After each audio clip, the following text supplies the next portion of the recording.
ഈ നദി കണ്ടോ? കുറച്ചു മാസങ്ങൾക്ക് മുമ്പ് വരെ ഇതിലെ വെള്ളം മുഴുവൻ മലിനമായിരുന്നു. ദുർഗന്ധവും മാലിന്യവും ഉപയോഗിക്കാനാകാത്ത അവസ്ഥയും. പക്ഷേ ഇന്ന് നോക്കൂ, വെള്ളം വീണ്ടും ശുദ്ധമായി മാറിക്കൊണ്ടിരിക്കുന്നു. ഈ മാറ്റത്തിന് പിന്നിൽ ഒരു ചെറിയ കഥയുണ്ട്. നദിക്കരയിൽ ചേർന്നിരുന്ന രണ്ട് ബിസിനസ്സുകൾ.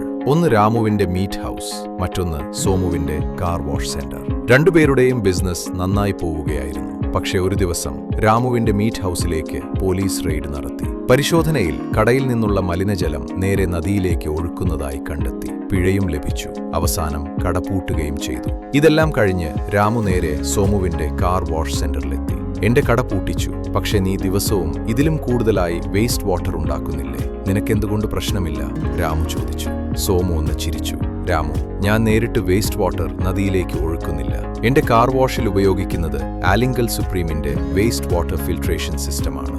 വർഷങ്ങളായുള്ള അനുഭവ സമ്പത്തോടെയും നിരവധി സ്ഥാപനങ്ങളുടെ വിശ്വാസത്തോടെയും മുന്നോട്ടു പോകുന്ന കമ്പനിയാണ് ആലിംഗൽ സുപ്രീം.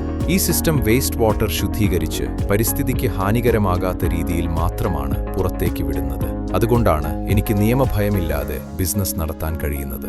ഇന്ന് സോമുവിനെ പോലെ പല ബിസിനസ്സുകളും ഉത്തരവാദിത്വത്തോടെ മാറിയതുകൊണ്ടാണ് ഈ നദി വീണ്ടും ജീവൻ തിരികെ നേടുന്നത്. നമ്മൾ ഓരോരുത്തരും നിയമങ്ങൾ പാലിച്ചാൽ, മാലിന്യം നിയന്ത്രിച്ചാൽ, ശുദ്ധീകരണ സംവിധാനങ്ങൾ ഉപയോഗിച്ചാൽ നമ്മുടെ നദി